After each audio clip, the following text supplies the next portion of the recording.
Chapter 1. The Illusion of the Ordinary.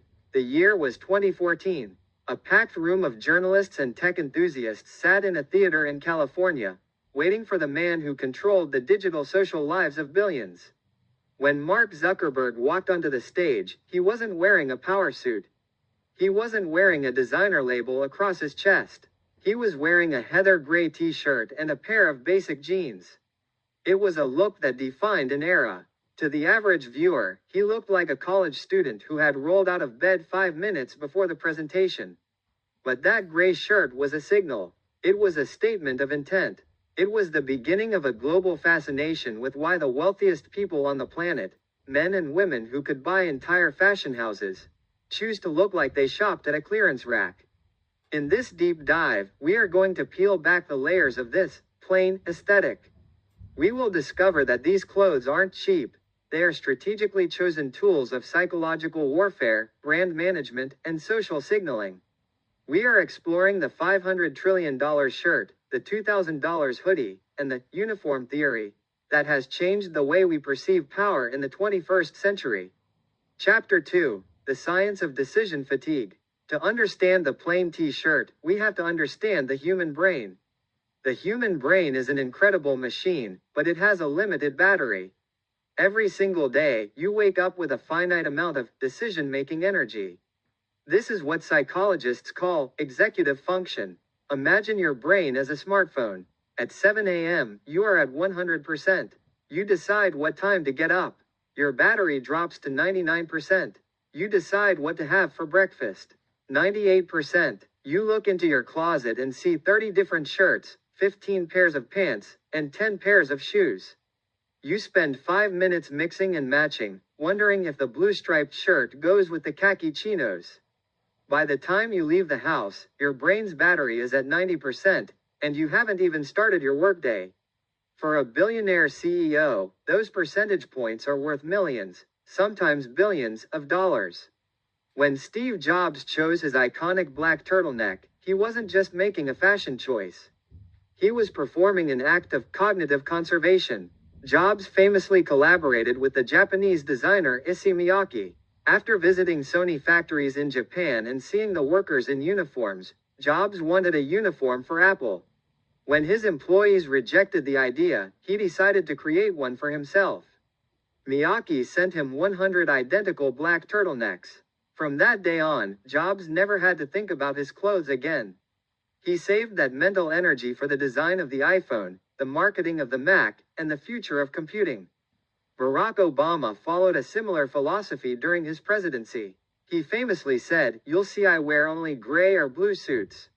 I'm trying to pare down decisions. I don't want to make decisions about what I'm eating or wearing, because I have too many other decisions to make." When you see a billionaire in plain clothes, you aren't seeing a lack of interest in fashion.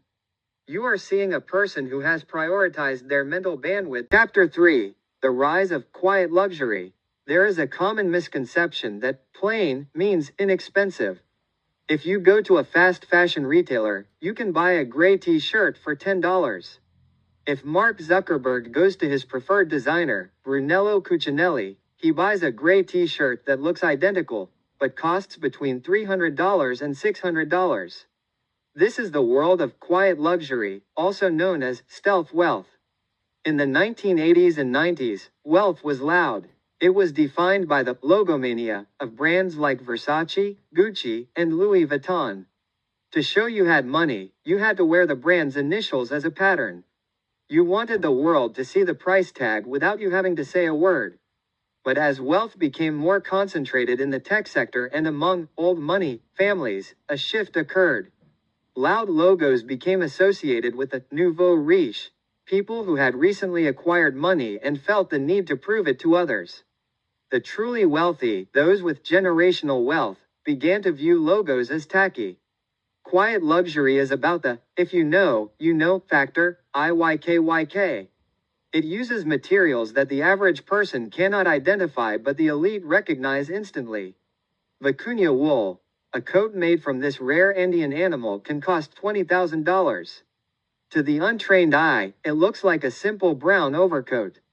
To an insider, the texture and drape signal immense status.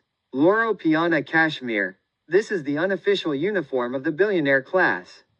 It is soft, durable, and carries no visible branding.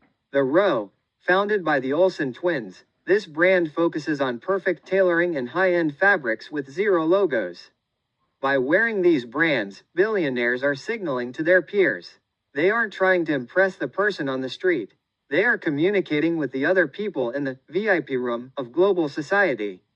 It is a secret handshake made of fabric. Chapter 4. The Sociology of Signaling Theory. Why do we care what they wear? Because humans are biological signaling machines. Everything we do is a signal to our tribe about our status, our health, and our resources. In sociology, signaling theory suggests that we use costly signals to show our value. A peacock's tail is a costly signal. It's heavy, it makes him easy for predators to see, and it takes a lot of energy to grow. Only a very healthy peacock can survive with such a tail. For the middle class and the aspiring wealthy, a designer handbag with a giant logo is a costly signal. It says, I have enough disposable income to spend $3,000 on a bag. It is a way of distancing themselves from the lower economic brackets. However, there is a concept called counter-signaling. Counter-signaling happens when you are so high in status that you no longer need to provide evidence of your status. In fact, providing evidence would actually lower your perceived status because it suggests you are trying too hard. Think about a math professor at a prestigious university. If he walks into a lecture hall wearing a three-piece suit, he looks like a junior faculty member trying to gain respect. If he walks in wearing a rumpled sweater with holes in the elbows and mismatched socks, he looks like a genius. He is so confident in his intellectual status that he doesn't need the costly signal of a suit. Billionaires use plain clothes as the ultimate counter-signal. By dressing like a nobody, they are telling the world that they are above the game of fashion. They are so powerful that the rules of social presentation do not apply to them. They have achieved the ultimate status, the freedom to be invisible. Chapter 5. The builder ethos of Silicon Valley. We cannot discuss billionaire fashion without looking at the specific culture of Silicon Valley. Unlike Wall Street, where the suit is a requirement of the service industry, Silicon Valley was built by engineers and hackers. In hacker culture, there is a deep disdain for suits. A suit represents the corporate world, the bureaucracy, and the middlemen who don't actually build anything. The hoodie, the t-shirt, and the sneakers represent the builder. When Mark Zuckerberg wears a hoodie to an IPO meeting on Wall Street, it isn't a mistake. It is a power move. He is saying, you need my technology more than I need your approval. I am the one creating the future, you are just the ones funding it. This aesthetic is also rooted in functionalism. The tech elite value efficiency above all else. Is the fabric moisture wicking? Can I wear this same outfit from a board meeting to a flight on a private jet to a dinner with my family? Does it require dry cleaning, or can it be washed easily? This is why you see brands like Allbirds or Patagonia becoming staples of the billionaire wardrobe. These brands represent a commitment to sustainability, functionality, and effortless style. They reflect the values of the modern tech-driven world: lean, fast, and unpretentious. Chapter 6. The History of the Uniform. The idea of a personal uniform isn't new. Throughout history, powerful figures have used consistent dressing to project a specific image. Albert Einstein. Contrary to popular belief, he didn't just have one suit. He bought several versions of the same gray suit so he wouldn't have to waste time choosing what to wear. Karl Lagerfeld, the legendary fashion designer, spent his life creating clothes for others, but his own look, the white ponytail, high collar, and black sunglasses, remained unchanged for decades. Elizabeth Holmes. Before her downfall, she famously mimicked Steve Jobs' black turtleneck to project an image of visionary genius. The uniform acts as a visual shorthand. When we see the silhouette, we know the person. This is essential for building a global brand.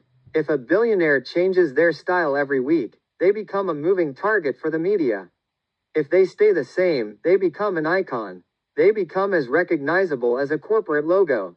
Chapter 7. The Economics of Longevity. There is also a hidden economic argument for the plain billionaire wardrobe: cost per wear.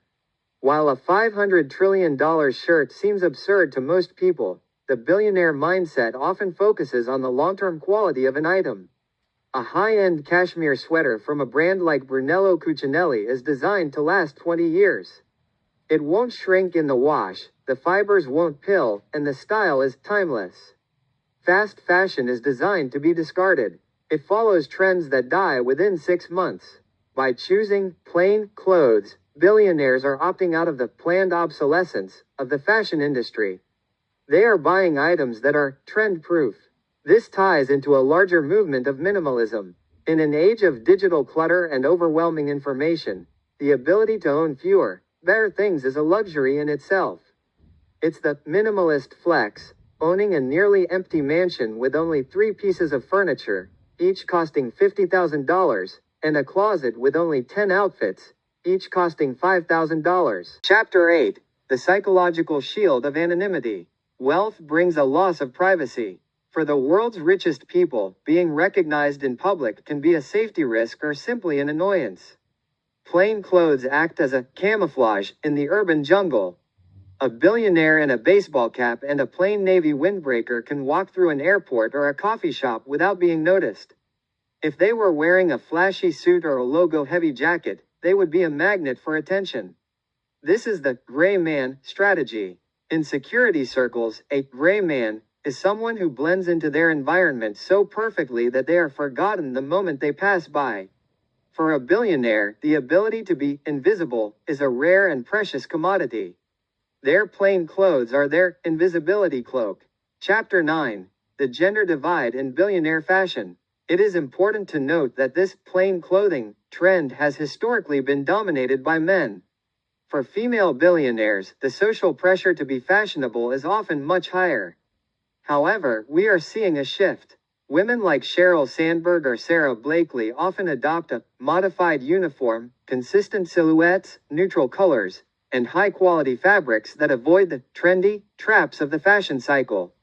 The rise of the power casual look for women involves tailored blazers, high-end knitwear, and trousers that project authority without the need for traditional power suits.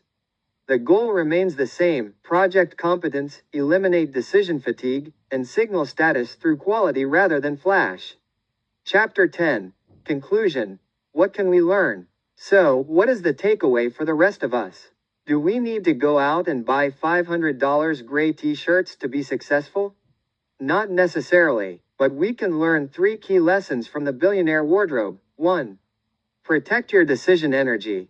Identify the low-stakes decisions in your life and automate them. Whether it's your meals or your clothes, find a system that works so you can focus on what truly matters. 2. Quality over quantity. Instead of buying 10 items that you'll throw away in a year, consider the cost per wear. Invest in pieces that make you feel confident and will last. 3. Find your personal brand. You don't need to look like Mark Zuckerberg.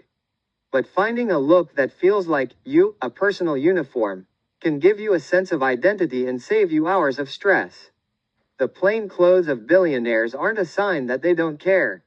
They are a sign that they care deeply about the right things. They have realized that in a world of noise, the quietest person in the room is often the most powerful. Simplicity isn't just a fashion choice. It is a strategy. It is the ultimate luxury of a life lived on one's own terms.